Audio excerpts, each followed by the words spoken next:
espectro del autismo puede tener como comorbilidad un trastorno de déficit de atención, que realmente es lo que los dificulta a ellos en el salón de clase.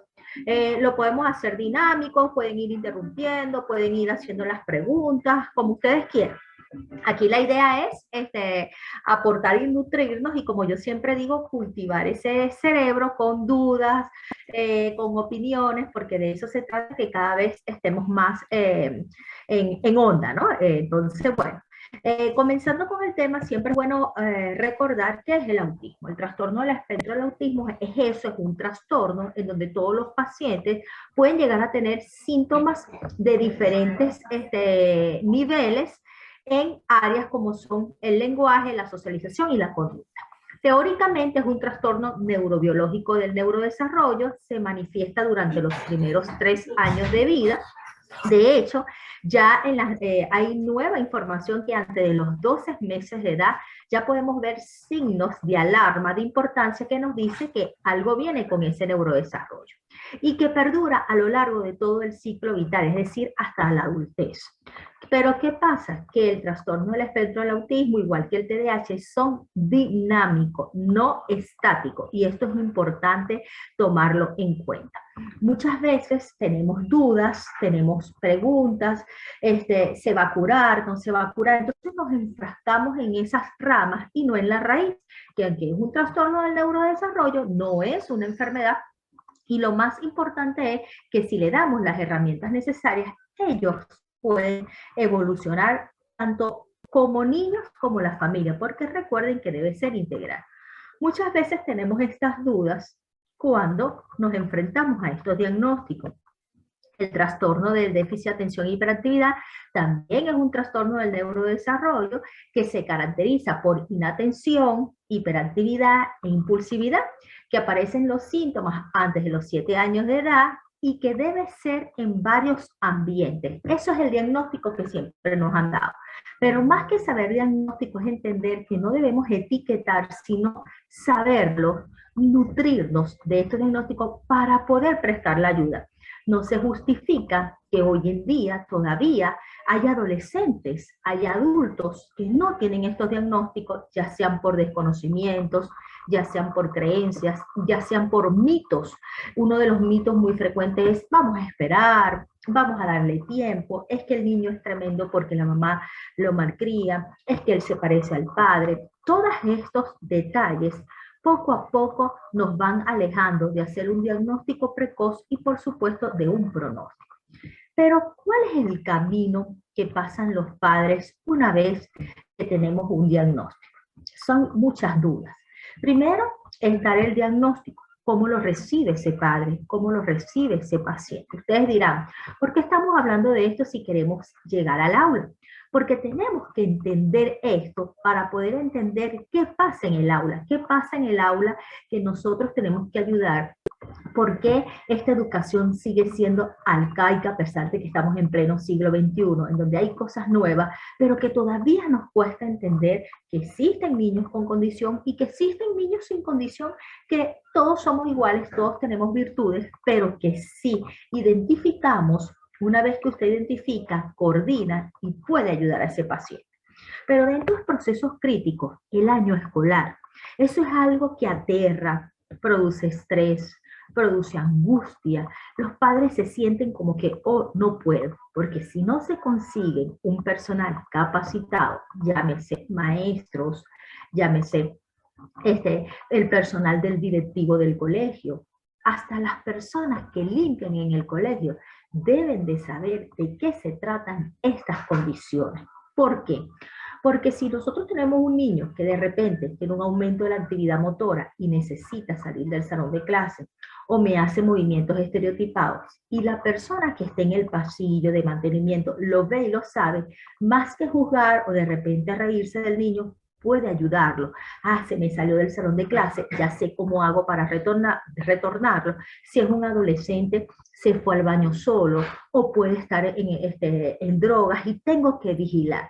Pero si solamente educamos a los maestros, el trabajo es a medias. El trabajo siempre debe ser completo.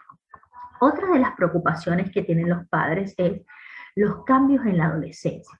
¿Por qué? Porque en el autismo, el trastorno del espectro del autismo tiene 3 niveles, nivel 1, nivel 2 y nivel 3. Y esos niveles dependen no de que si el niño habla o no habla, me dependen de la independencia que el paciente tenga o de la dependencia que tenga hacia los padres. Pero muchas veces pasa que en el nivel 1 pasa desapercibido, llegan estos pacientes a una adolescencia y comienzan a manifestar síntomas como bajo nivel de frustración, de tolerancia, y entonces empiezan los conflictos aquí, porque el nivel 1, la mayoría tiene un nivel cognitivo acorde. Entonces, muchas veces medimos a las personas por la parte de cómo se desenvuelve en el salón de clase, pero no pensamos en este paciente cuando nos les toca el salón de clase, sino en su vida cotidiana, en la socialización, que también es tan importante. Pero otro de los procesos críticos que pasan las personas con estos diagnósticos es cuando llegan a la adultez, ya sea por diagnósticos equivocados, ya sea porque llegan con un diagnóstico pero no han tenido las herramientas adecuadas, o llegaron a un diagnóstico con sus herramientas adecuadas pero no han tenido el apoyo suficiente para lograr lo que se quiere o lo que se espera a nivel social. Pero ¿qué implica todo esto a todos los niveles, tanto adolescentes, tanto a la adultez? ¿Qué implica? Implica muchas veces impotencia de los padres, no saber si mi hijo va a una escuela regular o no, no saber qué me espera, ese futuro incierto, porque se comienzan a presentar muchas dudas. Pasamos por un periodo de negación, de no aceptar qué tiene mi hijo. Entonces ahí es donde comenzamos los conflictos escolares. Es la maestra que la tiene agarrada con mi hijo. Es que mi hijo se parece al padre o se parece a la familia del papá. Mi hijo no tiene nada. Entonces ese periodo de negación todos lo vamos a pasar. El problema es evitar que se haga largo. Si ustedes estudian psicología o son psicólogos, entender que este periodo para nosotros es primordial, porque si el paciente o la familia se queda enganchada en ese periodo, perdemos mucho tiempo en aplicar las herramientas que se necesitan para un adecuado tratamiento y, por supuesto, para disminuir el pronóstico. Otra de las cosas que implican es el enojo. Tenemos mucho enojo, porque a mí, porque me pasó esto, porque empezamos a preguntarnos por qué, y no nos preguntamos el para qué. Esto nos ayuda a mejorar mucho. Es un camino, no es un camino fácil, no lo vendo como un camino fácil, pero tampoco es un camino difícil. Es un camino maravilloso de aprendizaje, de acompañamiento, de comunicación, de unión familiar y de fortalecerse. Porque así como yo ayudo al paciente, cada paciente que va a mi consulta o cada persona que me consulta me deja un aprendizaje. Y eso es lo que hace mi crecimiento, tanto personal como profesional. Pero una de las puntas de la flecha es la culpabilidad. Evitar esa culpa, trabajar en la culpa de los familiares. Porque muchas veces esa culpa familiar hace que tú entorpezcas todo lo que vienes haciendo. ¿Por qué? Porque entonces no hay una creencia entre la familia, una creencia entre las maestras, no existe esa creencia, sino que empezamos a buscar culpabilidad. Es que es culpable la maestra, es que es culpable la familia, es que parí muy viejo, es que parí muy joven, es que no debía haber tenido el segundo hijo, es que yo sabía que esto me iba a pasar, es que fue porque fui a una fiesta en el tercer trimestre, y no te permiten todas estas dudas concentrarte. ¿Y qué es lo que buscamos? Buscamos simplemente tener un diagnóstico lo más precoz posible, hacer un diagnóstico preciso, porque el diagnóstico, tanto en el TDAH como en el autismo, es completamente clínico. Hacemos exámenes paraclínicos para determinar qué paciente, ¿verdad?, tiene alguna comorbilidad o alguna condición que me puede estar generando características parecidas a estas condiciones, pero no lo son. Un ejemplo, los errores innatos del metabolismo, como son las enfermedades mitocondriales, la fenilcetonuria, pueden generar ciertas características. Los pacientes celíacos pueden generar características neurológicas, porque actualmente estudiamos lo que es el eje intestino-cerebro, y sí está relacionado ciertos alimentos, ciertas comidas con la parte del cerebro. Entonces, y no solamente los alimentos, enfermedades, inflamaciones, procesos diarreicos que pueden conllevar a tener conductas, no necesariamente de autismo y de TDAH, pero conductas, trastornos conductuales que nos impiden nuestra vida cotidiana. El tratamiento es multifactorial. Pero pasa con el tratamiento. Hay mucho miedo con la medicación. Cuando hablamos de medicación en autismo, TDAH, el susto, el miedo, comienzan los mitos, comienzan los interrogantes. El tratamiento es individualizado. Cada paciente debe ser visto de forma integral. De manera que desde este punto de vista nosotros podamos determinar si el paciente va a una medicación, ¿por qué? Pero aquí hay un esquema. Si usted es médico y me está escuchando, usted es padre o usted es psicólogo, siempre debemos tener un enlace, porque el médico debe explicar cuáles son las características, los efectos secundarios o no que puede presentar este paciente. ¿Por qué se está indicando el medicamento? Si usted es padre, usted está en el derecho de preguntar, doctor, ¿por qué me está enviando el medicamento? Porque en la medida que estemos claros de lo que estamos haciendo, en esa medida, ¿qué pasa? Disminuimos todas esas dudas, disminuimos todos esos interrogantes y sobre todo todos esos molestias que nos vienen cuando tenemos dudas, miedo. Entonces, si te va a presentar algo, si va a ser para toda la vida, si ese medicamento le va a hacer daño, si realmente hay un beneficio o no. Y eso debemos tomarlo siempre en cuenta. Yo me quedé pegada porque hace 2 días vi una comiquita que se llamaba Lucas. A mí me encantó muchísimo. Y una de las partes para él controlar el miedo decía silencio, Bruno, silencio. Y eso es lo que algunas veces tenemos que hacer. El silencio para concentrarnos y esa duda realmente hacerla a las personas especializadas. Muchas veces hay un error diagnóstico en el tratamiento. Cuando indicamos el tratamiento no lo explicamos. Entonces esa madre se va al doctor Google, o se va a la vecina, o se va a otra persona que de repente no ha tenido una experiencia adecuada, y ahí comienzan los miedos. Por eso siempre le digo, si usted tiene dudas, pregúntalas, hágalas en el experto, al momento. Tómese un momento para preguntar y no para luego entorpecer el tratamiento o de repente no darlo y tomar el beneficio. Si no está de acuerdo, debe modificarlo también y recordar que el tratamiento médico no es aislado. Necesitamos un tratamiento multidisciplinario, así como la psicoeducación de los padres. Y eso es importantísimo. Pero ahora, ¿cuáles son los problemas que vemos en el salón de clase? En los pacientes que pudieran tener un trastorno del espectro del autismo, un TDAH. Podemos ver desde déficit de atención hasta hiperactividad, impulsividad, trastorno del procesamiento sensorial, que es sumamente importantísimo, trastornos específicos del aprendizaje, como cual dislexia, discalculia, son condiciones, comorbilidades que están asociadas a estas condiciones del neurodesarrollo y que tenemos que estar pendientes. Porque ¿qué pasa cuando tenemos todo esto? Perdemos interés en el área académica. Pero el delito no es tener déficit de atención, hiperactividad, impulsividad. El delito es no conseguir a alguien que nos pueda brindar las herramientas de una forma dinámica.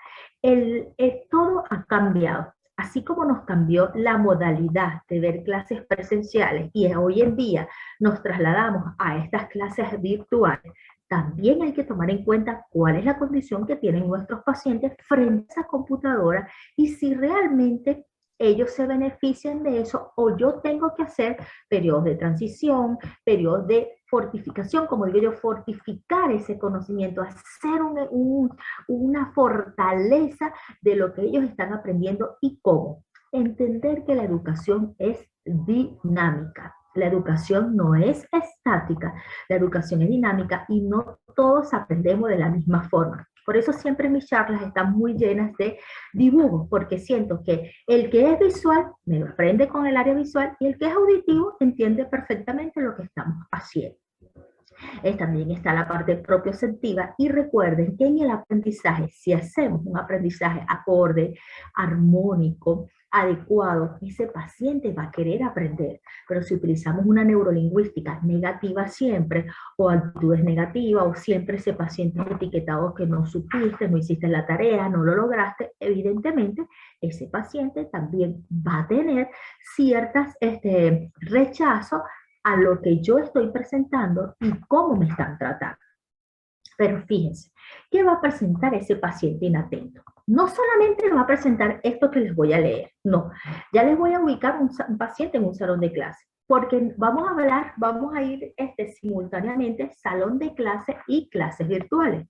El inatento no se me concentra en el salón de clase por la cantidad de niños que muchas veces comparten por los estímulos visuales y los estímulos auditivos. Pero cuando estamos en las clases en línea, ya la concentración es si no respetamos horarios, si estamos permitiendo que el niño vea la clase en su cama, si no respetamos sus horarios de comida. Este paciente puede dispersarse. Si no le interesa lo que estamos hablando, él simplemente se va a dispersar y cuando venga lo que a él le interese, vamos a lograr conectar. Tienden a olvidar las cosas. Ese tienden a olvidar las cosas es, si de por sí no me interesa algo, lo olvido más rápidamente. Pero también hay que ver porque ellos necesitan muchas ayudas visuales. Yo por lo menos ahorita en esta cuarentena he aprendido a hacerles listas a los que yo oriento. Un ejemplo, tú haces una agenda y tienes unas agenditas con los objetos que tú tienes, sacapunta, lápiz, y él va a pasar una lista de sus objetos. Ah, tengo esto, porque hay que ayudarlo. Sí existe realmente una condición y nosotros tenemos que ayudar a que ellos vayan fomentando a que yo tengo que cuidar mis objetos. Les cuesta acatar órdenes, pero ojo con esto.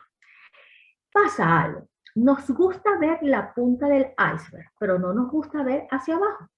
Entonces, lo más fácil es decir, les cuesta acatar órdenes. Pues yo refuto esto. No es que les cuesta acatar órdenes, es que el déficit de atención, la persona, tiene un sustrato corto para entender. Entonces, ellos pueden entender y ser médicos como yo, ingeniero, astronauta, pero hay que ayudarlos. ¿Por qué? Porque si tú agarras a un niño y le dices, cuando va saliendo del colegio, va saliendo para su colegio, vas al colegio, recuerda que te tienes que sentar a hacer la tarea, copia todo de la pizarra, que no se te vayan a olvidar tus materiales.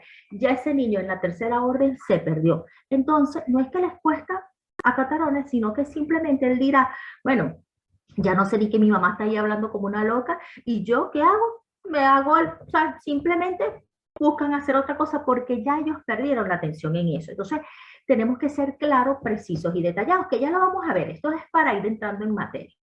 Pierden objetos con facilidad. Sí, es verdad, porque muchas veces nosotros como madres también agarramos, entonces le metemos el sacapunta, el lápiz, los colores, los cuadernos y los sobresaturamos. Ya sabemos que ellos deben utilizar pocas cosas. Antes de la cuarentena, en una de las escuelas que yo educaba, enseñaba a que si los niños no tenían que llevar todo el material ese día, que fueran materiales por día. Un ejemplo, si yo iba a trabajar algo con matemática porque me correspondía el objetivo hoy, que llevara sus cosas y su escuadra, pero no que tenían que llevar todos los días las escuadras o todos los días un material, porque eso también hace que ellos se dispersen. Con la organización nosotros podemos ayudarlos. Hay escuelas que hicieron pequeños lockers en donde ya tenían objetos, un ejemplo, cosas que siempre iban a utilizar, estaban ahí. Y ellos simplemente llevaban y traían los que realmente necesitaban. Les cuesta copiar de la pizarra. Ahorita con la modalidad en línea no es que les cuesta copiar de la pizarra porque ya no existe la pizarra, sino les cuesta entender o mantener largos tiempos y largos periodos frente a la computadora. Eso debemos entenderlo, se está haciendo un proceso de regulación para que ellos puedan tener por lo menos unos 5-10 minutos. Les va a pasar aquí. Hay un momento que son 30-40 minutos la conferencia. Para unos va a ser interesante, para otros a lo mejor le va a costar menos y para otros simplemente no agarran el contenido. Entonces, ¿qué pasa si entre 40 minutos no hago esta charla de 40 minutos, sino que hago esta charla de 2-3 horas? ¿Qué va a pasar con el que está interesado y le gusta en el área? Chévere.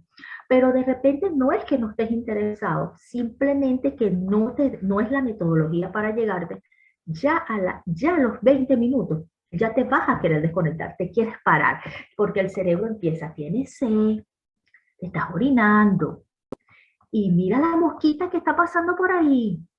Y si ponemos y pagamos la cámara y nos ponemos a ver un video, porque empieza ese cerebro a hacerte bombardeos para lograr hacer la verdaderamente inatención. Entonces, pero preguntamos, estas son las preguntas que más se presentan en el área de clase y que más nos los han hecho los maestros. ¿Cuánto duran los periodos de atención en los estudiantes en un aula? ¿Cómo podríamos mejorar y qué dice la ciencia de todos ellos? Es importante que usted como maestro conozca el diagnóstico. Entonces comienzo de atrás para adelante. Siempre debemos conocer el diagnóstico, no para etiquetar, es para ayudar, porque si usted como maestro, como psicólogo, como terapeuta, como médico, está interesado en estos temas, significa que usted está adquiriendo herramientas para ayudar a este tipo de pacientes. ¿Cómo podrías mejorarlo? ¿O qué dice la ciencia de todo ello? La ciencia dice que existe un trastorno en el neurodesarrollo, que sí existe, que puedes tener comorbilidades que impiden un buen rendimiento académico, más no que es imposible. Ninguna literatura que uno lee dice es imposible que lo logre. ¿Qué es lo que necesitamos? Herramientas, calificar y hacer buen diagnóstico. Muchas veces tenemos miedo a la escuela especial, pero es que tenemos que ver cuál es la capacidad del niño.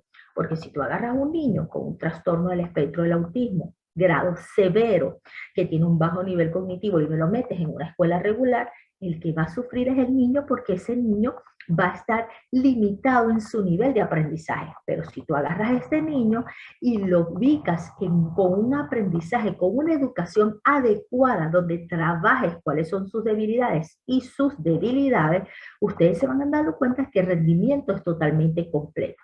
Porque muchas veces hablamos de inteligencia y cuando yo hablo de inteligencia, ustedes se imaginan solo la parte cognitiva, pero también existen muchos tipos de inteligencia, muchos tipos de inteligencias emocionales, donde podemos interactuar y desarrollar otras habilidades. De repente el niño o el adolescente no es el mejor para las matemáticas, pero es mejor para la literatura. No es el mejor para las matemáticas y la literatura, pero es el mejor para hacer manualidades. Entonces, eso es lo que tenemos que evaluar. ¿Cuánto duran los periodos de atención en el estudiante? Depende. Depende si la atención del estudiante es selectiva o no. Depende si le interesa lo que quiere o no. Depende si comenzamos a trabajar habilidades o debilidades primero. Yo siempre saco la concentración así. Multiplico 2 por la edad. Y por ahí voy. Si yo tengo un paciente de 5 años, por 2 eso me da 10. En 10 minutos, él va a tener una concentración más o menos entre 8 o 10 minutos. Y uno puede dar descansos de 2 a 3 minutos para que él se pare, tome. Y lo importante es trabajar tiempo, especificarle tiempo. ¿Qué significa eso? La idea es que tú enseñes a un alumno, vas a comenzar una actividad y vas a terminar una actividad. Por eso siempre se recomienda varias actividades, pero cortas, que él entienda el proceso. Comencé, terminé. Y algo importante cuando hablamos de esto, las edades de desarrollo de los niños tenemos que comprenderlas y entenderlas, porque si no comprendemos eso, no avanzamos ni como psicólogos ni como maestros. Entonces no vamos a entender que es un área prelingüística, que es un área lingüística, que es un área preoperacional, que es un área concreta. No lo vamos a saber y vamos a exigir más de lo que el paciente puede dar. Otro consejo importante cuando trabajamos el aula, trabajar las habilidades. Al trabajar las habilidades, comenzar con las habilidades, tú trabajas la debilidad. Yo les pongo un ejemplo a ustedes clásico. Si yo los invito a comer, y pónganse que los invito a comer pescado, y no les gusta el pescado a ustedes, cuando ustedes llegan a mi casa, van a comenzar las excusas. Ay, ya vengo full, doctora. No, no, no. Yo voy a comer. No, ya yo acabo de comer. Voy a comer un poquito y ya. ¿Por qué? Porque tú empiezas a esquivar esa responsabilidad. Pero imagínense que yo los invite a comer una rica torta de chocolate y a ustedes les fascina el chocolate y después le pongan un dulce que a ustedes no les gusta. Evidentemente, como ustedes comenzaron con el chocolate y eso les produce placer, una cierta cantidad de neurotransmisores que excitan. Cuando yo les dé el otro postre, sin querer se lo van a comer, así no les guste. Así es la escuela. Si un niño tiene dificultades para las matemáticas y ustedes comienzan primero con las actividades de matemática, evidentemente ya me producen bajo nivel de tolerancia, bajo nivel de frustración, la pataleta y el rechazo. Entonces, fíjense la importancia de ir conociendo y de ir viendo. Pero, ¿qué hacemos ante todo esto? Es importante siempre dar instrucciones que ellos puedan seguir una rutina para reclamar esa atención del alumno, es decir, instrucciones que sean claras, detalladas y precisas. Realmente preguntar si ellos entendieron o no.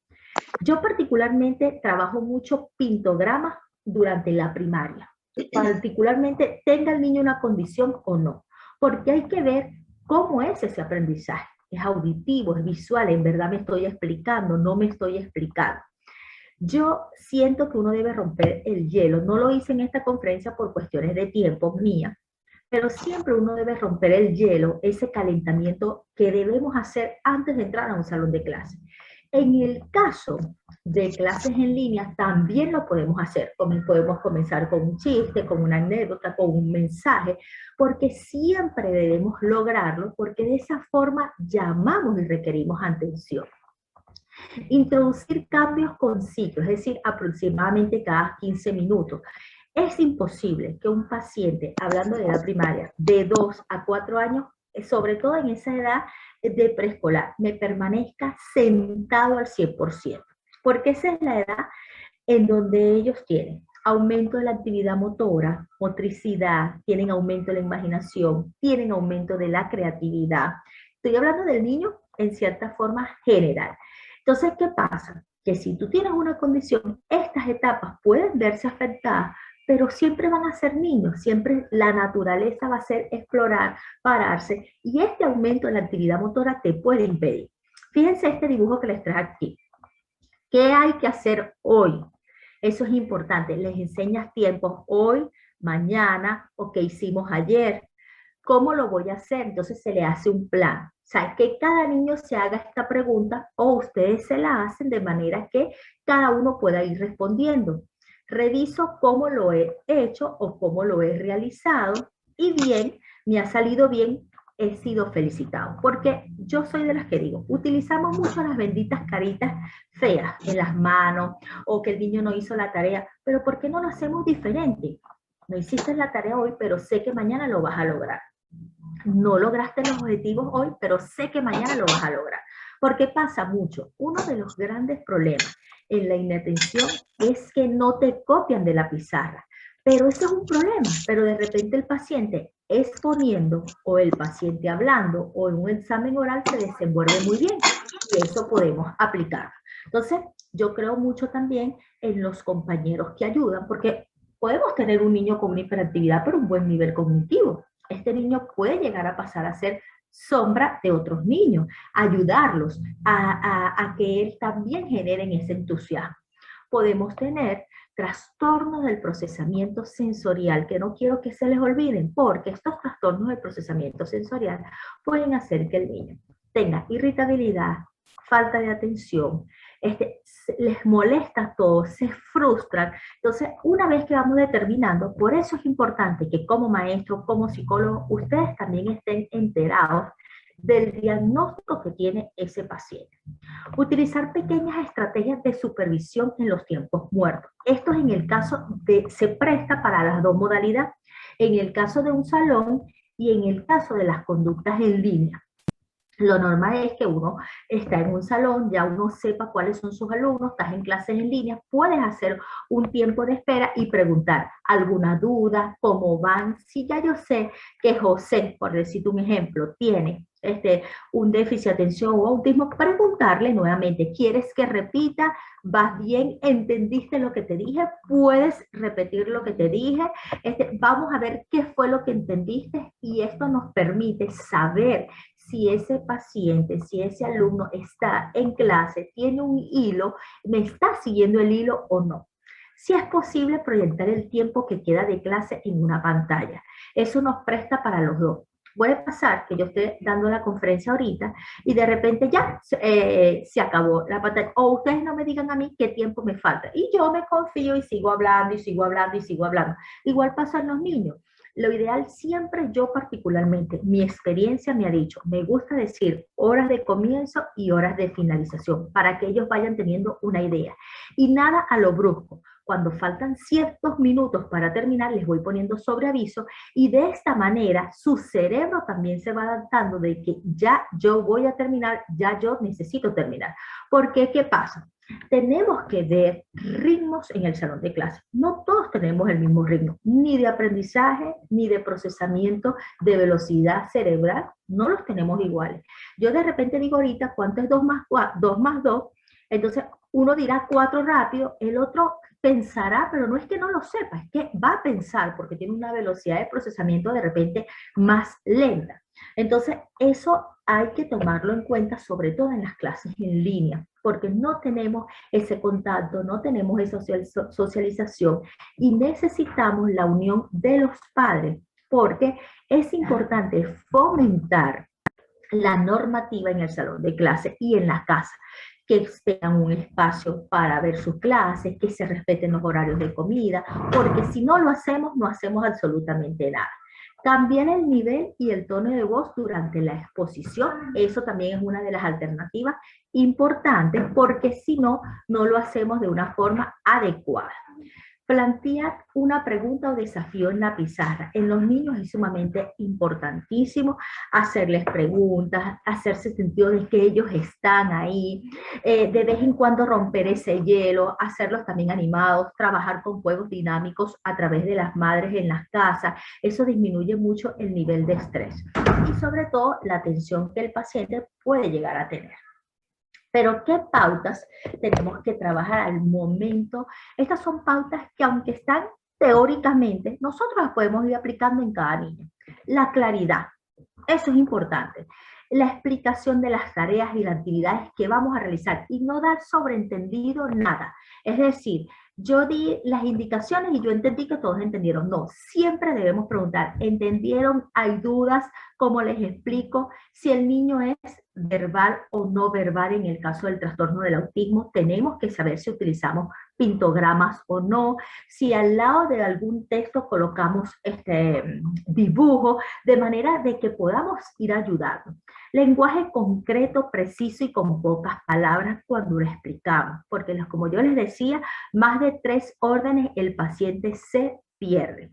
Un trabajo estructurado y dividido en pequeños objetivos. Yo particularmente pienso que más que dar una sola tarea, es poner varias tareas que ellos vean que tienen que empezarla y tienen que terminarla, porque muchas veces damos instrucciones. Vamos a recortar esta mariposa, luego la vamos a pegar en esta hoja, luego vamos a escribir tal cosa, luego vamos a hacer esto. Y ahí es donde comienza, el niño no termina ni dónde fue que tenía que cortar la mariposa. Entonces, la idea es hacer trabajos estructurados y divididos. Hoy, ahorita en este momento vamos a cortar la mariposa. Una vez que uno ve que el grupo termine, vamos a hacer cada actividad y de eso se trata.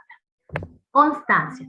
Debemos ser constantes en nuestro trabajo y emplear una metodología adecuada y sistematizada. Esta clase no termina aquí.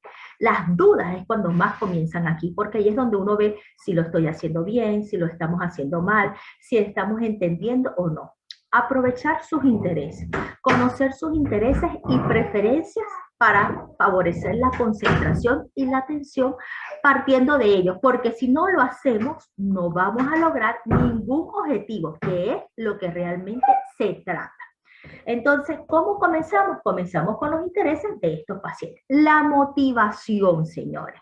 Presentar las actividades de forma lúdicas y divertidas como un juego. Particularmente los juegos didácticos me encantan mucho, porque a través de los juegos didácticos podemos ayudar a ese aprendizaje de una forma que motivemos, que hacemos actividades deseables y sobre todo que el aprendizaje quede como algo satisfactorio. ¿Y qué es lo importante? Que a través de los juegos didácticos y la motivación podemos trabajar tanto niños con condición como niños sin condición, porque la idea es agrupar, lograr ese grupo y lograr sobre todo que todas estas personas puedan tener una integración social, que es lo que se busca. El entorno del trabajo libre de estímulo. Eso algunas veces se dice fácil, que no tengamos estímulos, pero es que no depende de nosotros, del maestro, del alumno, de la madre, la estructuración del colegio. Pero siempre se pide posibilitar un lugar de trabajo adecuado donde ellos puedan concentrarse. Eso está escrito. Está escrito, sin embargo, hay colegios, siempre pongo ejemplo, un colegio aquí en el estado, en Aragua, en Maracay, en donde hay un colegio que se llama Araguana, y digo el nombre con propiedad, me parece que es excelente porque la forma de los pupitres, la forma de los colores pasteles, y se logran los objetivos. Pocos estímulos, que sean los estímulos, como decir, precisos, muy estructurados, que el paciente llega y se siente. Y ese es un colegio integral porque acepta niños que tengan condiciones del TDAH, de autismo, no discriminan. Me parece excelente, lo hemos educado y ellos, por supuesto, también han mejorado. Para mí ha sido de gran ayuda los pintogramas en los niños con trastorno del espectro del autismo, de TDAH. Estos son signos que a través de figuras o símbolos nos permiten desarrollar la representación de algo, de lo que queremos, ya sea desde comportamiento, desde aprendizaje, desde rutinas que queremos lograr con ellos. Yo lo he adaptado mucho a las rutinas diarias. Realmente los pintogramas al principio se iniciaron para ayudar, pero puedes hacer cuentos y colocar figuras y ellos lo pongan. Puedes hacer desde el punto de vista de rutinas en la casa, de qué es lo que quieres con esa rutina. Todo eso lo podemos lograr. Otro de los métodos que se utilizan son las agendas. Las agendas a mí me parecen muy bien. Hay agendas que puedes hacer digitales, hay agendas que puedes hacer manuales, y sobre todo hay agendas que puedes hacer desde el punto de vista de incorporar dibujos, de manera que son agendas como con pictogramas, pero anexadas, agendas pictogramas, como le digo yo. ¿Qué debemos evitar? Debemos evitar los excesos, tanto de actividades como de órdenes. Cuando digo exceso es de ver por las edades. O sea, no es un exceso que tú le mandes a un adolescente de repente ciertas actividades, pero tener en cuenta las edades madurativas para saber qué estamos pidiendo. Es increíble cómo ahorita en la edad de lo que es el preescolar, lo que llamamos antes de la primaria, como muchas veces le decimos a un niño que aprenda a leer cuando de 3 años todavía no está preparado. Y si lo hace, tenemos que estar alerta, porque podemos estar frente a un síndrome de Asperger, en donde te hacen una lectura, pero no te hacen una lectura comprensiva. Entonces, todo eso hay que evaluarlo. Evitar señalar los errores con frecuencia. Eso también se los pido. Evitar que ese alumno, no hiciste la tarea, te portaste mal, no estás cumpliendo con los objetivos, es que tú, es que siempre, es que si no copias, es que hablas mucho. Todo esto le va quedando en el cerebrito a los niños, a los adolescentes, y donde va haciendo mella en su autoestima. Entonces, es el paciente que después pierde interés porque simplemente, bueno, es que igualito total, si lo hago o no lo hago, soy el malo de la película. Los niños con TDAH sufren de desregulaciones emocionales. Muchas veces ya ni les importa ni con qué ni con qué los reprendas, ni cuáles son las cosas negativas, porque vienen con esa autoestima completamente comprometida. Debemos tener una actitud positiva y sobre todo que nosotros podamos manipular al grupo, a la banda, y no ellos a nosotros, que no sea un efecto completamente contrario. Esta era la agenda que les comentaba. Yo particularmente le pongo dibujitos, sobre todo a los que son niños no verbales, en donde ellos puedan cumplir una rutina y saber qué es lo que estamos buscando. Estos son juegos, fíjense, son juegos que podemos hacer en el salón de clase, que podemos trabajar, y ahí trabajamos dinámica, en donde podemos incorporar a todos los niños por colores, por figuras. Fíjense que podemos tener aquí movimiento, por lo menos de aquí abajo, en donde podemos poner los colores y podemos introducir tantas figuras, tantas pelotitas, le das órdenes y ahí trabajas concentración, atención, memoria, y puedes ir haciendo de una forma con figuras. Igual aquí, a través de las figuras, sumamente importante también en cuenta. Pero también nos podemos conseguir al niño hiperactivo. El niño hiperactivo, tanto las agendas como los pictogramas también, y todas las normas anteriores le prestan atención. Pero ¿qué pasa con el hiperactivo? Con el hiperactivo, cambia un poquito la estrategia en su movilidad, en su aumento de la actividad motora. ¿Por qué? Porque tenemos que aplicar juegos que le faciliten moverse. Las explicaciones claras, los contactos visuales, mientras se les habla, es importante hacer esa regulación del contacto visual. Otra es evitar llamar la atención públicamente. Mira, el hiperactivo se le trabaja mucho, se le grita mucho, que si siéntate, que si haz caso, que si haz las tareas. Esto les daña mucho lo que es la parte de la autoestima. Yo he creado, junto con mis maestros, lo que son las señales, es decir, que uno haga una nota. Hay una maestra que me llamaba mucho la atención porque ella tenía una banderita y ella levantaba la banderita, pero tenía varias banderitas porque tenía varios hiperactivos. Entonces, como los niños eran súper inteligentes, ya ella alzaba la banderita del color que ya le había dicho el niño. Cuando yo alce la bandera rosada, es contigo, Gabriela. Ya sabes que estás haciendo algo y ellos agarran mínimo. Y es increíble y son métodos que funcionan, igual los métodos tantiles, más que exponerlos al grupo, porque se van acostumbrando, ya no dependen de ellos su hiperactividad. Tratar de no acumular exigencias, porque se acostumbran a eso. Ay, como yo tengo TDAH, yo no hago mis actividades. O como yo soy un paciente que tengo un autismo, tampoco voy a hacer mis actividades. No. La idea aquí es que ellos cumplan con las actividades, y voy a ser repetitiva en esto, que entiendan que algo comienza y algo termina. Porque si no, llegamos a los adultos, como los adultos con TDAH, de que muchas veces no concretamos cosas, porque comenzamos con emoción y ¡guau! Después nos desinflamos en el camino. Pero ¿de dónde viene esto? Desde nuestra infancia. Premiar las conductas positivas, pero ojo con esto, no es premiarlo por estudiar. Nunca me ha gustado premiar por estudiar a un paciente. Yo prefiero es premiarlo por el estímulo, es decir, te premio porque lograste hacer la tarea, te premio porque cumpliste con el objetivo como te pedí, pero no premiar porque él tiene que estudiar, porque eso es realmente uno de sus deberes, que él debe cumplir con su estudio, pero sí saberlo cuándo hacerlo y cuándo hacer la estimulación y la motivación.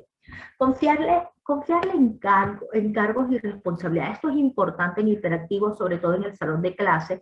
Y hoy en día con las consultas en línea, fíjate que esto también ha ayudado, porque uno le dice, como ellos terminan las tareas rápidas para correr o para hablar con otros amiguitos, uno le dice, puedes ayudar a Marcos, por decirte un ejemplo, a que él te enseñe sus tareas cuando las termine. Sí, doctora, aquí está mi correo, que él me mande las tareas y yo las funciono. Entonces ahí él se cree que en una responsabilidad lo estoy haciendo. Y algo importante, sabemos, la parte académica es importante, de hecho, por eso estamos aquí, pero los oficios también. Yo soy de las que digo, en los colegios debe haber manualidades, debe haber canto, debe haber la parte de instrumentos musicales, partes instrumentales, hasta teatro, porque yo me he conseguido en la vida niños en el colegio que como sufren con la parte académica, pero qué brillantes son cuando les damos otras actividades. Y sin embargo, cuando les das esas actividades, que ellos se sienten placenteros, que están cumpliendo un objetivo, que se sienten que son útiles en este mundo, cómo tú reviertes esas secuelas y esos trastornos del aprendizaje a su favor. Entonces, de eso es en sí lo que tratamos. Bueno, el semáforo es uno de los que yo trabajo muchísimo también con el hiperactivo, a mi modo, no como está descrito. Siempre les digo a las maestras, podemos tener un semáforo en el salón de clase, lo podemos hacer con material reciclable, todo. Entonces, hay un colegio, de hecho, que lo puso hasta con timbre y todo, en donde tú les explicas cuándo debes estar en stop, estás en stop por unos minutos, cuándo debe cambiar, cuándo debe tener tu movilidad. Yo normalmente no lo hago a lo teórico como está escrito el semáforo, sino que cada quien lo vaya ubicando o lo vaya adaptando, es la palabra, de acuerdo a cómo son sus niños, cuántos hiperactivos tienes, cuántos no tienes, cómo es esa hiperactividad, está con una impulsividad o no, y se puede adaptar de una forma bastante práctica. ¿Cuál es el rol de los maestros o de los profesores? Ustedes tienen muchos roles, tienen mucha responsabilidad cuando hacemos maestros, cuando hacemos psicología, cuando hacemos una actividad. Primero, analizar la situación académica, cuál es la falla que tiene, pero no para enfocarnos en las fallas, sino que tenemos que ver fallas y habilidades. establecer una buena relación con el alumno. Gánenselo, gánense la confianza, llámenlo por su nombre, eviten las etiquetas, eso es importantísimo. Ayúdenle a identificar sus virtudes en el salón de clases. Tú eres bueno para borrarme el salón, tú eres bueno hablando, tú eres bueno esto, vamos a hacer obras de teatro. Se logra, se logra. Uno cree que, ay, no lo voy a lograr, sí se logra. Salga del esquema convencional. Estoy cansada de los maestros, estoy cansada de los profesores que me dicen, es que esos son los objetivos que me piden. Te pueden pedir esos objetivos, señor, pero también tienes que entender qué es lo que tú tienes en el salón de clase, porque en ese momento es donde vamos a demostrar que realmente podemos utilizar la neurolingüística positiva en todo. Aplícalo en tu vida para todo, porque la neurolingüística positiva no es simplemente hablarte bonito, no, es entusiasmarte, es que tú le digas qué bien lo estás haciendo. Mira, hoy lo hiciste bien, pero mañana creo que lo vas a hacer mejor. Fíjate, mañana sé que lo vas a lograr. ¿Por qué? Porque tú le estás dando la capacidad, sí puedo, sí lo voy a lograr, sí lo voy a conseguir. Imagínense que yo les diga a ustedes, ay no, yo no le voy a ir más clases porque ya se me durmieron y yo sé que ustedes no van a poder, ay no. Entonces, ¿con qué entusiasmo ustedes vienen a otra clase? Cuando en la primera clase yo les digo, ay, no, es que ustedes no van a aprender, es que yo soy la que me lo sé todo, es que ustedes no saben nada. Uno no llega con entusiasmo. Sin embargo, cuando uno le dice, me encantó darles las clases, vamos a buscar otro tema, vamos a desarrollarlo, ustedes se entusiasman porque de eso se trata. Y otra cosa, como se dice el tono de la neurolingüística positiva, porque no me sirve esto. Ahí lo vas a lograr mañana. Bueno, la doctora dijo que había que decirles así. Mañana vas a lograr copiar eso. No, porque aunque uno no lo crea, es el tono, es el entusiasmo, es la motivación con que digamos las cosas. Ahora tú le dices a un niño, de repente, es que tú siempre eres así quedado, pero ¿por qué a ti se te olvidan las cosas? ¿Por qué tú esto? ¿Por qué tú aquello? Fíjate que ahí va, y esa autoestima. ¿Qué va a creer ese niño? Yo siempre voy a ser así, pero si tú le dices, Pedrito, mañana lo vamos a lograr. Yo sé que mañana vas a lograr una línea más del pizarrón. ¿Te parece? ¿Nos retamos? Sí, ese niño se va con esa idea y va a tratar de retar, va a tratar de poder porque sí se logra. Algo importante, esa palabra importante la voy a utilizar y la voy a utilizar como porque es así. Establecer una buena comunicación con los padres, sin miedo de realizar las sugerencias necesarias, porque no es dar diagnóstico, es que usted sugiera por lo que está hablando. Sea un pilar, una buena base más que un inquisidor. No queremos inquisidores, queremos gente que nos guíe, que nos oriente. Hay que educarse, hay que informarse y ayudar a manejar sus miedos y frustraciones, porque no solamente manejar los miedos y las frustraciones del otro, también las de nosotras, porque puede pasar que uno se pregunte, ¿lo estoy haciendo bien, sí o no? Tengo las herramientas necesarias para trabajar con este niño. No tener miedo a lo que viene, ni porque me tocó un niño con autismo, porque me tocó un niño con TDAH. Si nos educamos, nos informamos, podemos dar y seguir adelante. ¿Cuál es el beneficio de los maestros? No tener temor de manejar un niño ni con TDAH ni con autismo en el salón de clase. No se siente inseguro de su labor, siento que lo está haciendo muy bien, pero que tenemos que mejorar, sí. Elevar su autoestima, siempre debe elevar la autoestima de su paciente y el tuyo propio, porque lo logré, lo pude, mi paciente avanzó, mi alumno avanzó, mi alumno lo hizo. Descubrir y redescubrir su creatividad, porque de eso también dependemos. ¿Cuál es mi creatividad para hacer las cosas? ¿Cuál es la creatividad que no estoy aplicando? ¿Qué me está pasando que estoy estancada con este paciente? Aceptar el trabajo en equipo con los padres y los psicopedagogos y todos los equipos de trabajo multidisciplinarios que tengan que ver con el paciente, sean terapeutas o no, y ganarse la confianza de los padres. Ahora, las clases en línea van a ser una modalidad de ahora en adelante después del confinamiento. ¿Estamos preparados para las clases en línea? Yo diría que sí. ¿Que tenemos que mejorar? Sí, pero no solamente va a depender del psicólogo, de la maestra, del equipo multidisciplinario, del neurólogo, sino también de la familia, porque las clases en línea dependen mucho del ambiente familiar, que tengamos un espacio para ellos, que se les respeten los horarios, que el paciente entienda que tiene una responsabilidad de conectarse, que no seamos alcahueta en hacerle las tareas a los niños porque tenemos una competencia de los padres, y notar cuáles son las debilidades, cuáles son las habilidades para podérselas manifestar al maestro. Aquí con clases en línea es cuando más conexión tenemos que estar padres y maestros, porque nos permite ver ahora qué está observando el padre, porque anteriormente nos tocaba ver qué observaba el maestro, pero la unión de todos, en verdad podemos lograr los objetivos que buscamos. Y para ya concluir, recuerden que lo importante de todo siempre es las cosas que hagamos con el corazón, que tenemos que regar la voz, educarnos, aumentar nuestros conocimientos, por supuesto, para aplicar estrategias didácticas que nos permitan esa unión padre-escuela, escuela-padre, porque es bidireccional. ¿Para qué? Porque la familia es la base fundamental de la sociedad y necesitamos niños felices, educados, formados para poder llegar a esa adolescencia y esa adultez. Porque lo que buscamos es una verdadera inclusión, no buscamos otra cosa sino una inclusión. Y quiero recordarles estos dos mensajes. Dime y lo olvido, enséñame y lo recuerdo, involúcrame y lo aprendo. Eso tienen que practicarlo siempre en el salón de clase. La principal meta de la educación en los colegios debería ser crear hombres y mujeres que son capaces de hacer cosas nuevas, no simplemente repetir lo que han hecho otras generaciones.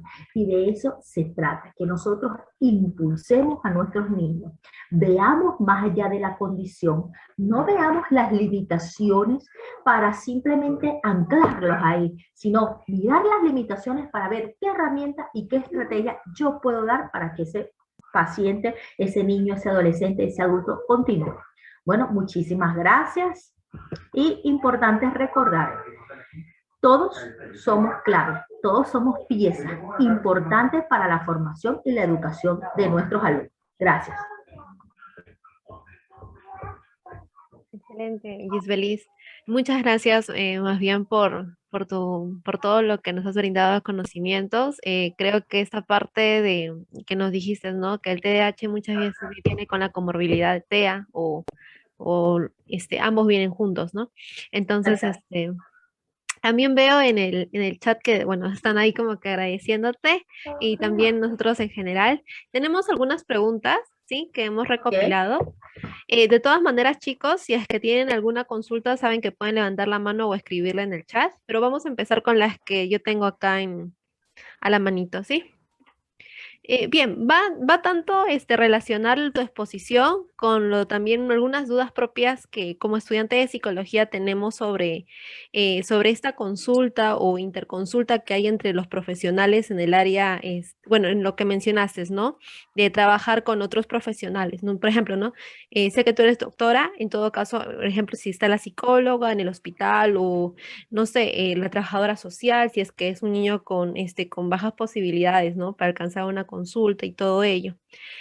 Bueno, respecto a ello, la primera pregunta que nos hacen es, ¿nos puedes relatar de qué forma se hace una evaluación, en este caso médica, cuando, por ejemplo, te llega, ¿no? Un pequeño que podría tener estas dificultades, o mejor dicho, indicadores de un TEA o de un posible TDAH? No sé si nos podrías relatar. Sí, bueno, el relato es primero la evaluación y ver el paciente de forma integral. Debes hacer una historia clínica en donde tú debes averiguar los antecedentes del paciente. Es una consulta larga o particularmente es una consulta que yo hago larga porque a mí me gusta investigar todo, si fue un paciente deseado, si fue no deseado, si la mamá tuvo vitaminas, este es un paciente prematuro, este es un paciente a término. Los antecedentes son sumamente importantes. La parte sociocultural de la familia es importante. ¿Qué tipo de familia tiene el niño? ¿Son padres divorciados, separados, padres presentes pero ausentes?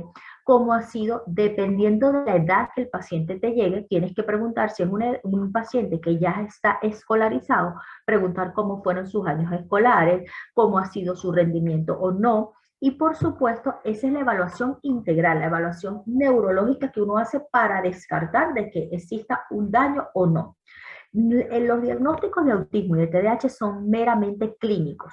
No existen paraclínicos para esta condición. Se hacen es para hacer diagnósticos de otras condiciones o patologías. Pero La ayuda siempre del psicólogo es importante, por lo menos en mi caso yo lo aplico, porque si yo tengo la certeza clínica que este es un paciente que tiene un autismo, un TDAH, lo indicado es hacer los test, que los test los aplican los psicólogos para concretar, este paciente tiene esto, cuál va a ser la mejor herramienta de trabajo. No evaluar el paciente individual en el sentido del paciente solo. Hay que evaluar la familia, cómo es la madre, cómo es el padre, hay antecedentes de condiciones familiares, hay genética, hay factores de riesgo. Este es un paciente que no está escolarizado.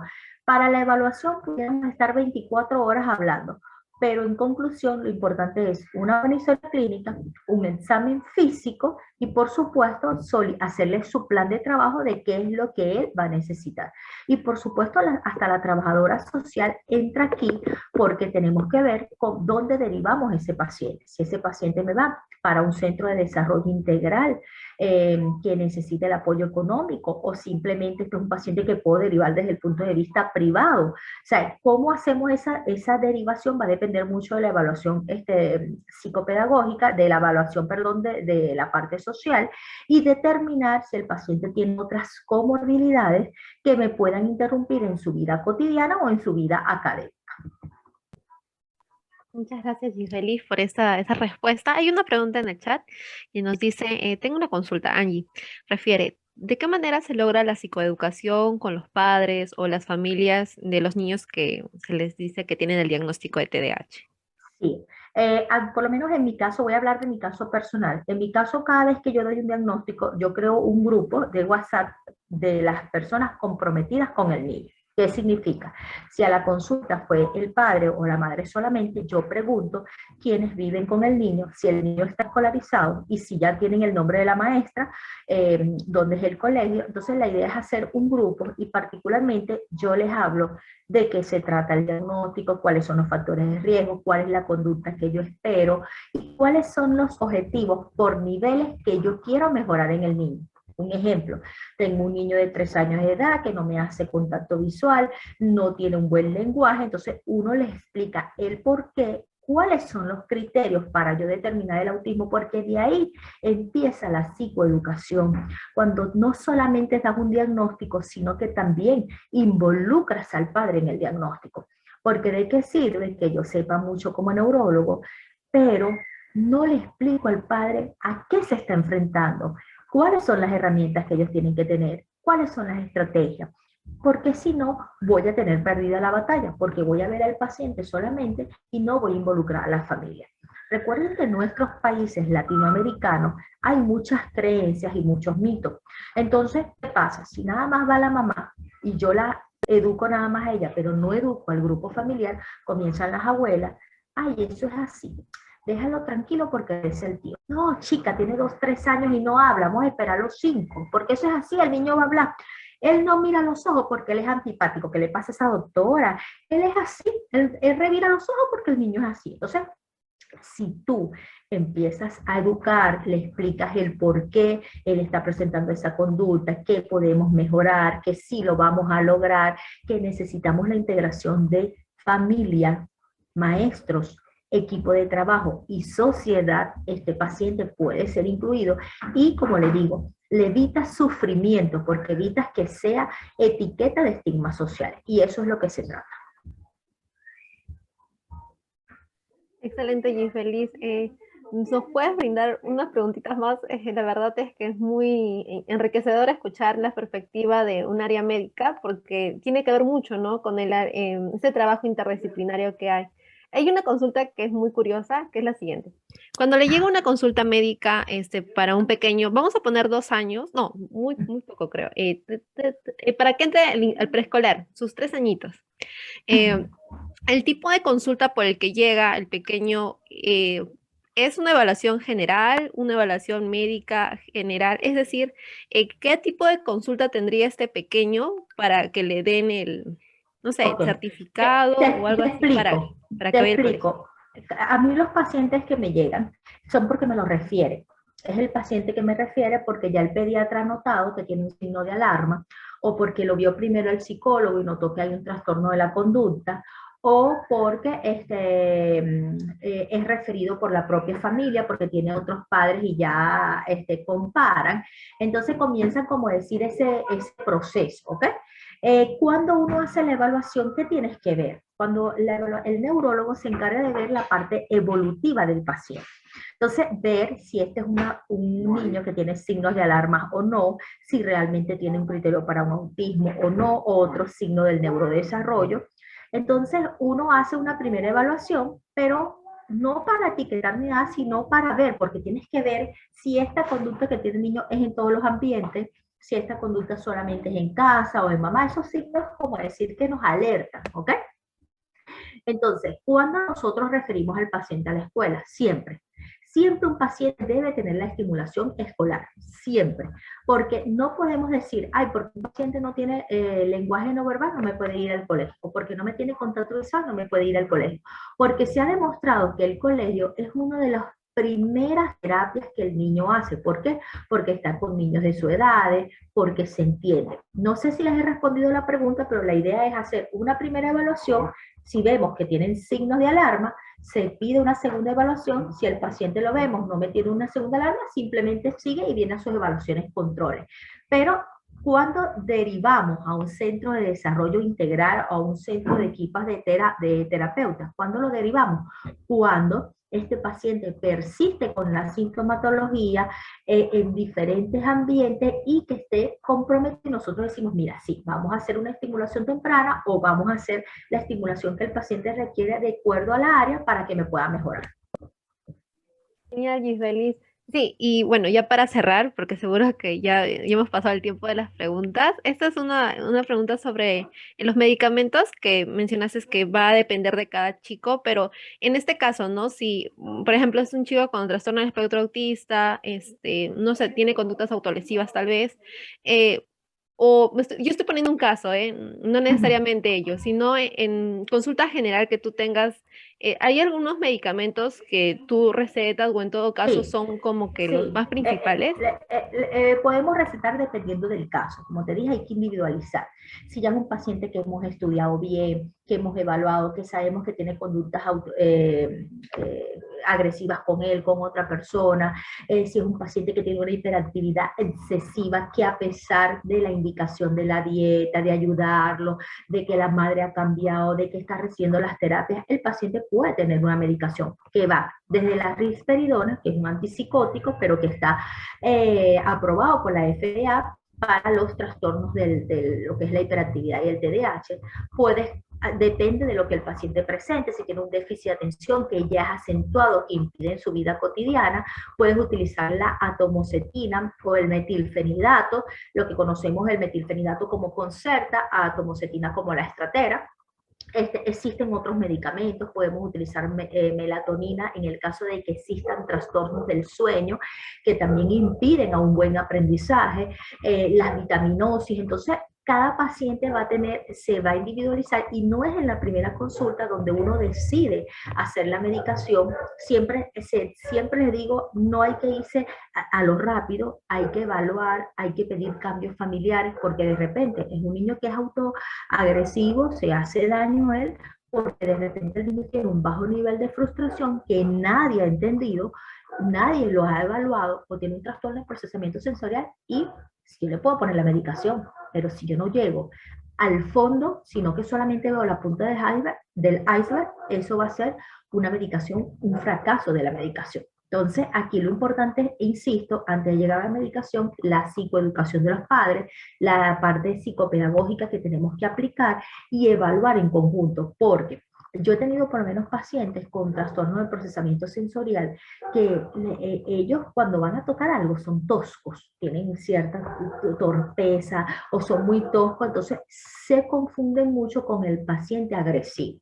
Cuando este niño recibe terapias ocupacionales con énfasis sensorial, el paciente me mejora mucho, no tengo por qué medicar. También pasa el paciente con trastornos de conducta, que muchas veces son por agresiones sexuales, la misma familia, el mismo ambiente en que vive, y ellos, por supuesto, desarrollan una etapa de agresividad, como digo yo. Es un paciente que cuando tú quitas factores de riesgo externos, tú puedes mejorar. Entonces, la medicación es debe ser por personas especializadas y capacitadas y evaluar evidentemente al paciente. ¿Por qué? Porque si ya sabemos que hemos tratado todo esto, que el paciente está en una terapia, no es mejorada, evidentemente ese es un paciente que va a medicación. Pero algo importante con la medicación tiene cosas. Se debe explicar, se le debe explicar a los padres el por qué, para qué y cuáles son los efectos secundarios a esperar o no. ¿Por qué? Porque si como padre yo tengo dudas en la medicación, yo no voy a darla. Por nada del mundo yo la daría, porque tengo miedo.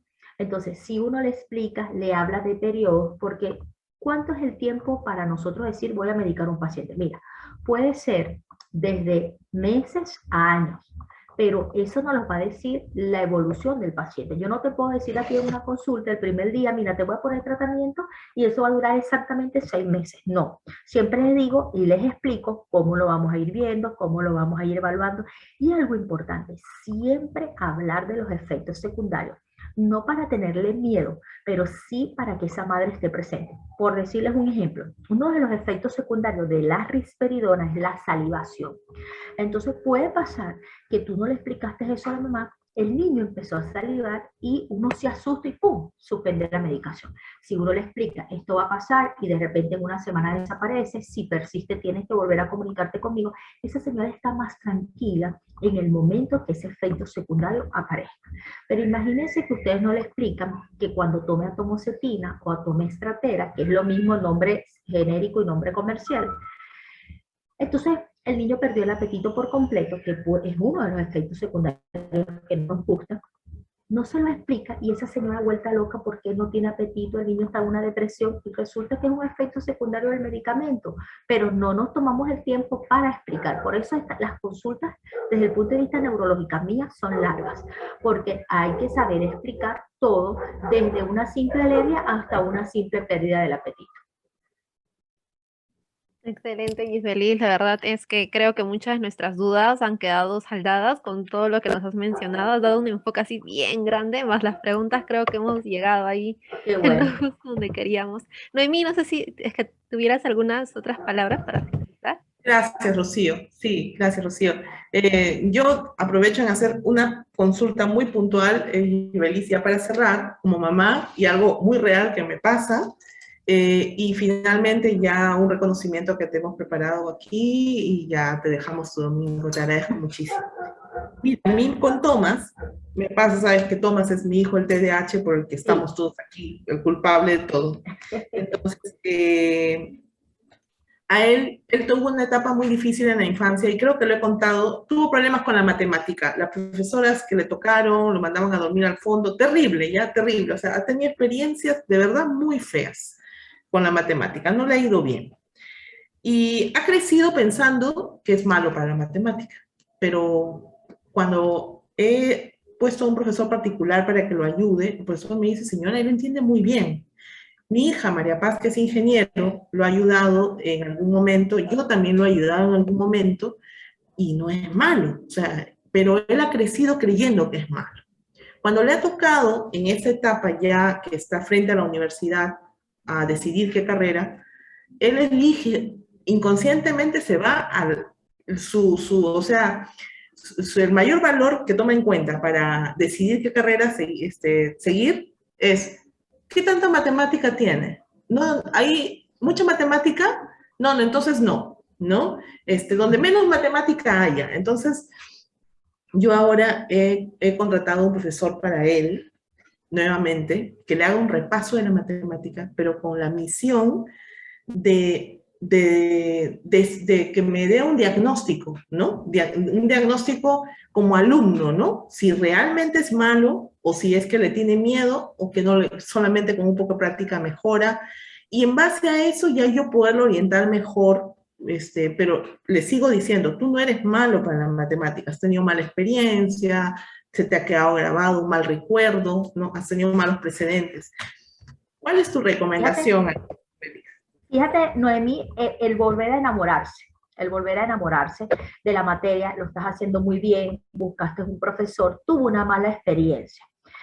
Y eso es lo que se trata con esta labor que estamos llevando en las escuelas, incentivar a que no me maltraten al paciente, porque no tienes idea el daño que le causaron a tu hijo. Claro, a él le causan un daño, pero tú tienes una madre que lo ayuda. Imagínate que el niño tenga ese daño, pero también tenga una familia despectiva que no lo apoye, que le siga insistiendo. Puedes llevar por el simple hecho de no gustarle matemáticas a una depresión y hasta lo peor que podemos llegar a pensar en este paciente. Entonces, ahí es donde yo te busco, vamos a buscar los beneficios de las matemáticas, se le vuelve a insistir, pero no hacerlo tan seguido ni tan, se me fue el nombre, tan repetitivo, sino que él empiece a ver de nuevo la importancia, el por qué, buscar la técnica adecuada, trabajar mucho con la parte propioceptiva, lo que son los números, yo los mando a sacar de hecho con material de madera. De hecho, tenía uno por ahí para mostrarte, no lo conseguí, porque es figuras, cómo se trabajan hoy en día las figuras, las letras. Yo pienso que lo estás haciendo bien y lo que yo agregaría ahí es nuevamente incorporarlo al enamoramiento. Es decir, no le va a gustar porque a lo mejor esa sea una de sus debilidades, pero por lo menos enseñarle los principios básicos de los números de lo que queremos y enfocarlo a lo que realmente a él le gusta, buscando el camino que lo conduzca de nuevo a la matemática. Un ejemplo, me gusta montar un negocio, pero tienes que saber que si montas un negocio vas a tener que sumar, restar, porque ¿cómo hacemos? No sé si me cantaste la idea.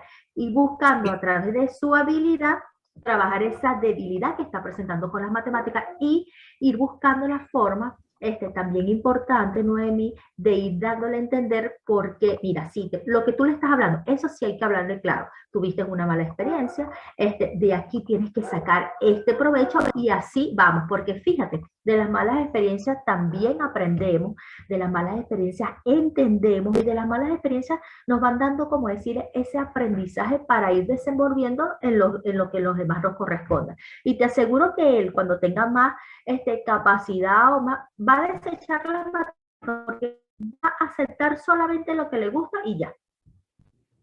Y mira, y por gracia de Dios, porque son señales de la vida, llegó clase 1, ¿no? A tener una alianza con nosotros, que es el tema de emprendimiento. Entonces, me cayó del cielo porque le digo, mira, Tomás, no tienes que aprender matemática para sacar buena nota, o para aprobar un examen, o para estudiar una buena carrera, sino porque te va a ayudar en la vida. Entonces, lo tengo con el profesor de matemática y en el curso de emprendimiento. Entonces, él está asociando qué tan importante y qué tan valioso es la matemática en la vida real, ya no Así como es. para saber la vida real, y qué tanto puede lograr conociendo por lo menos lo básico de la matemática. Lo básico, claro que te...